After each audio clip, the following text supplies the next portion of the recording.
ఒకటి మాత్రం వాళ్ళకి అర్థమైంది. ఏంటి చెప్పండి? ఈ బిడ్డ చాలా స్పెషల్ చైల్డ్, చాలా ప్రత్యేకమైన బిడ్డ, సుందరంగా ఉన్నాడు, వీడు ఏదో ఉద్దేశం చేత దేవుడు వీడు పుట్టించాడు అనేటువంటి పర్సెప్షన్ వాళ్ళు కలిగి ఉన్నారు. ఆ బిడ్డ సుందరుడైన చూచాను. అలాగే మీ బిడ్డలో ఉన్నటువంటి ఆ సుగుణాలను మీరు ఏం చేయాలి? చూడాలి, కనిపెట్టాలి, గుర్తించాలి. వాడుకున్న సామర్థ్యాలు, టాలెంట్స్, ఎబిలిటీస్ అయితే మీరు గుర్తించి ఏం చేయాలి? డెవలప్ చేయాలి. ఏం చేయాలి?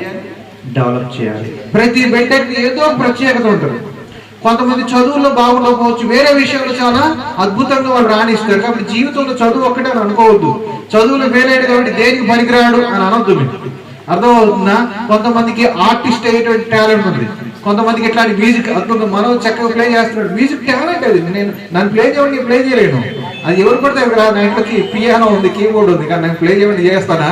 అది టాలెంట్, అది దేవుడి చిన్న టాలెంట్స్. సో ఆ మనకి ఇవ్వబడినటువంటి టాలెంట్స్ ని గుర్తించి ఏం చేయాలి? మనం వాటిలో నైపుణ్యాన్ని సాధించాలి. మీ పిల్లవాడికి కూడా ప్రత్యేకంగా దేవుడిచ్చిన ప్రత్యేకమైన తలాంతులు ఉంటాయి.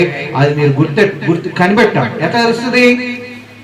ఆ పిల్లవాడిని గమనిస్తూ ఉండాలి, ఆ పిల్లవాడు మాటలు గమనిస్తూ ఉండాలి, ఆ పిల్లవాడు చేష్టలు గమనిస్తూ ఉండాలి, ఆ పిల్లవాడు ఆడుకునే విధానం గమనిస్తూ ఉండాలి. ఇవన్నీ కూడా గమనించడం ద్వారా మనకి ఏం తెలుస్తుంది?